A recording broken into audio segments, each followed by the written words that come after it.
ndị nke gụrụ akwụkwọ na afọ 1992 n'ụlọ akwụkwọ Comprehensive Science and Technical College Nawfia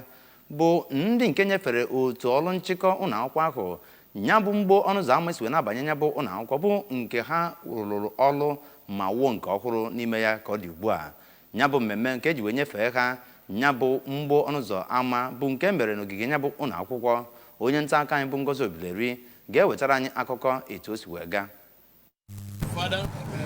God the Son, and God the Holy Spirit.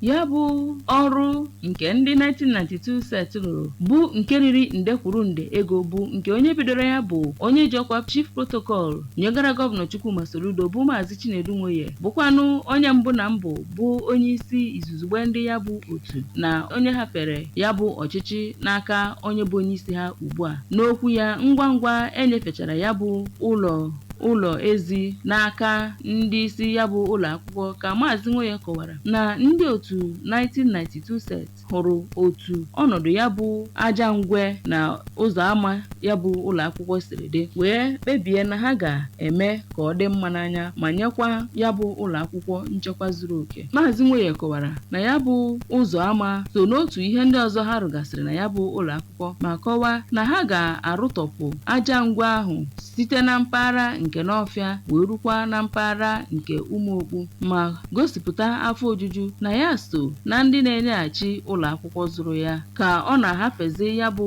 ụlọ ama n'aka ndị isi ya bụ ụlọ akwụkwọ. Ka onye ji ọkwa prezident na ya bụ otu bụ Dr. Ebuka Unaeze kọwara na ịrụ ya bụ ihe bụ nnọọ ihe tara akpụ na mbido ma kọwazie na ka a na-agazi n'ihu idozi ala iru ya bụ ụlọ ezi bụ nke ọ kọwara na o riri nnukwu ego bịaziri dịka ọ dịtụ mfe n'ihi mgbata ọsọ enyemaka ndị otu ha gbatara ma kelezie ha n'ụzọ pụrụ iche otu ha si wee kwurosie ike ma nwee mkpebi na ha ga-emerụ ya bụ ihe n'isi ka ọ na-anapụtazi ha ya bụ ụlọ ama n'aha Anglican Diocese nke Ọka na n'aha Archbishop Alexander Ibezim bụ onye isi ya bụ ụlọ akwụkwọ ka onye prịnsịpal nke ya bụ ụlọ akwụkwọ bụ Venerable Mgbemena kelere ndị 1992 set maka ịdị na-agbatara ha ọsọ enyemaka kwamgbe ma kọwaa na ha bụ nnọọ ndị na-eko ganagana n'ihi na ha azụpụtago ọtụtụ ụmụ nwoke eji okwu ha agba izu n'obodo ma rịọzie Chineke ka ọ gaa n'ihu na-agọzi ha site na Comprehensive Science and Technical School Nawfia. Abụ m Ngozi Obileri.